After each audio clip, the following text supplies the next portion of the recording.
welcome back to my channel. I just wanted to do a really quick booktube tag called My Life in Books tag. I saw this on Erica's channel, The Broken Spine, and I'll link her video down below.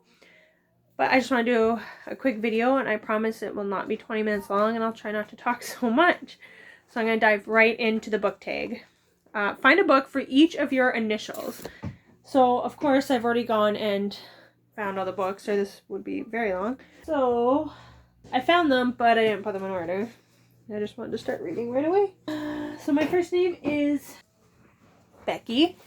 Technically Rebecca, but I go by Becky, so I went with a B, Bridge to Haven, which is Francine Rivers. I discovered Francine Rivers a few years ago and read a whole bunch of her books. I have A Lineage of Grace here, which is the 4 women named in the genealogy of Jesus. It's like their stories, so it's really interesting. So it's kind of like 4 short stories in one big book. And yeah, so Bridge to Haven, it takes place in 1957. To those who matter in Hollywood, Lena Scott is the hottest rising star to hit the silver screen since Marilyn Monroe.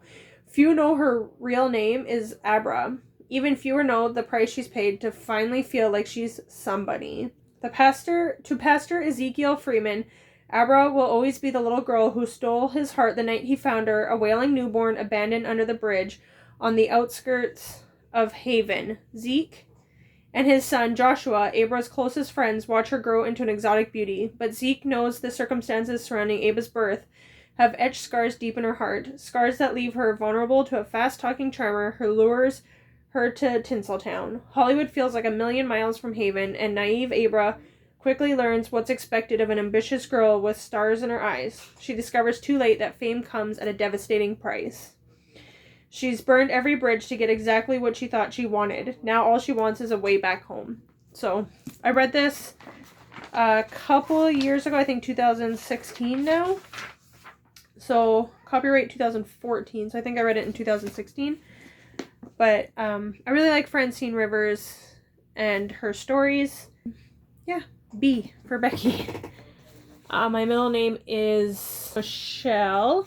So I grabbed Jen Hatmaker's Of Mess and Moxie. I really like Jen Hatmaker. The first book I read from her was For the Love as part of a Bible study, and it's kind of like a collection of essays that she's written, and just For the Love, I fell in love with that, and part of the Bible study was a video that she had made for it. And I really liked it, and I liked her personality. So I've been reading a lot of her books, and this one is Of Mess and Moxie, Wrangling Delight Out of This Wild and Glorious Life. So I bought this one, I think, last year, or maybe 2018. It's always hard to remember at the beginning of January, like when you say last year, you're like, oh, it's actually 2 years ago now. But it is copyright 2017, so I bought it probably 2018, but this one is not. I have one of hers that is a Bible study, but this one is more, it looks like it's more like the essay type chapters. It's not a Bible study. And then my last name is Duff. I didn't forget, I'm just thinking of the book. And I picked up Ruth Ware, The Death of Mrs. Westaway, which I have not read yet, but I picked this up because of Books and Lala talking about Ruth Ware a lot. And when I started watching her channel, I just discovered BookTube like last April. So she talked a lot about Ruth Ware, and a few other people have talked about it now that I've seen. So I picked this up when I was in BC. I saw it at a used bookstore, so I thought, why not? But I have not yet read it, so I'm excited about that. And I did read The Woman in Cabin 10 for the Buzzwordathon back in November, and that was pretty good. So, and I have a couple other Ruth Wares to read. So, Death of Mrs. Westaway for D for Duff. Count your age along your bookshelf. What book is it? So I did that in the 30s, and I picked up Overwhelmed, How to Quiet the Chaos and Restore Your Sanity. Kathy Lipp and Sherry Gregory. So I've heard a few interviews.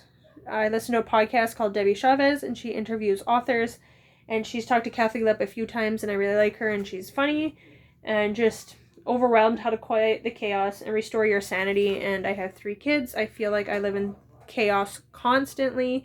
I always thought I wanted a big family, like 5, 6 kids, and that I would be fine with the chaos of it, but I'm feeling very overwhelmed, and that's a whole different story for a different time. But this really, just the title alone spoke to me, and then the interview with the author. Of course. I'm trying to talk as fast as I can. I'm already at 6 minutes. Pick a book that represents a destination you would like to travel to. So this one was kind of hard just looking at books on my bookshelf. So I have 2 books here that I grabbed. Sorry, I'm talking out of frame so much. My friend bought me Homecoming for my birthday, and part of it takes place in Ghana. And I've never wanted to go to Ghana specifically, but I've always wanted to travel to South Africa, to Zimbabwe or something, and go on a safari. That's like my dream, is to go on a safari to see lions and tigers too, but tigers don't live on the savannah in the safari. So, but lions, cheetahs, elephants, all that stuff I've always wanted to see. So this is like kind of close to that, I guess. And then I also picked up Kathy Lee Gifford with Rabbi Jason Sobel, The Rock, the Road, and the Rabbi. My journey into the heart of scriptural faith and in the land where it all began. So this, study guide included. I didn't even know that. But Kathy Lee Gifford is going to hiking the ancient paths of Israel. So Israel's not a place I've always wanted to travel, but I became a Christian about 12 years ago. So I think as a Christian, it would be really cool to go to Israel and travel, like go see Jerusalem and travel those roads and do the whole like kind of faith journey. My in-laws did it a couple years ago with a group from their church, and they really enjoyed it. So I think that would be really cool. So that's another destination that I would like to travel to. Africa, I've wanted to go to since I was a kid, my whole life. This one's a little bit more recent, but I think that'd be really cool. I'm willing, like I told my husband, I'm willing to travel pretty much anywhere, but there's obviously places that are higher on the list. Pick a book that is your favorite color. So I just bought this book, and I mentioned it in my little book haul that I did when I was at my mom's place. The Outsiders. I picked this book because it is a cool pink, really bright pink. As a kid growing up, I liked the color red a lot, and as I got older, I moved more into pink, which I think is kind of funny. Pink seems more like the girly, like young girl color, but anyways, I really like bright colors like hot pink, teal, lime, green, or neon colors. So this one is pretty bright. The front is a little bit darker, as you can tell, but then it also has these cool like teal pages, which I thought was really neat. So that is my favorite colors. Which book do you have the fondest memory of? That is one. I don't think I picked a book yet. I can't think of one I have the fondest memories of. I mentioned in my last newbie booktube tag the Where the Red Fern Grows, I would think is one of my fondest memories, and the fact that my husband went out and found it and bought it for me is just a really fond memory for me, and it was one of the first books I really enjoyed as a kid and connected with and cried over and was scared to watch the movie in class because I was like, I'm gonna bawl my eyes out in front of all my classmates. Which book did you have the most difficulty reading? So last year I read, I don't even remember the name of it. They made a movie out of it too. Me and my friend read The Goldfinch because we saw it everywhere. It was really popular and I was so bored. And I forced myself to read it. I'm really bad. I don't DNF books very often. I just feel guilty about it, but I will DNF more books if they're just not pulling my attention. And it was such a long book, but I did finish it. The ending was okay, but it just felt like there was a lot, and it was very slow moving, and it was a very difficult read for me. So I rented that one from the library. I don't have a copy of it. Which books in your TBR pile will give you the biggest sense of achievement?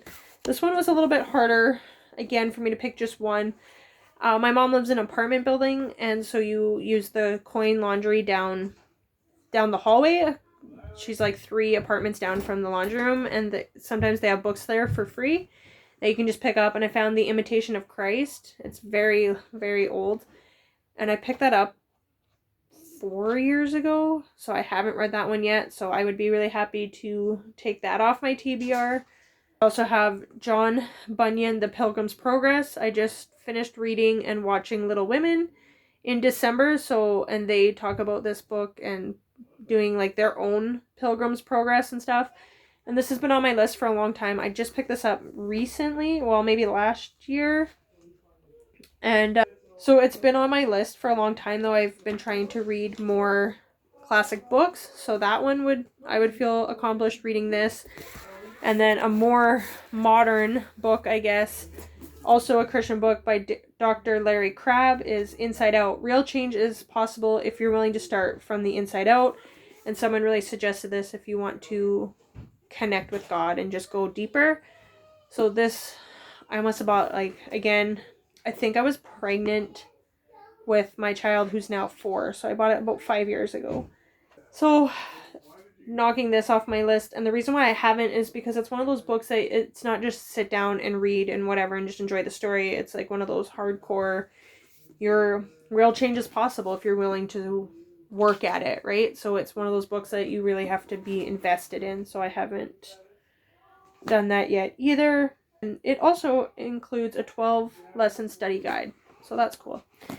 But yeah, anyways, that is my life in books tag, and thank you for watching. I didn't keep it under 10 minutes, but I've kept it under 15 minutes, so yay. Again, thank you for watching. If you like, please hit the like button and subscribe, and I'll see you next time for the next book tag. Bye!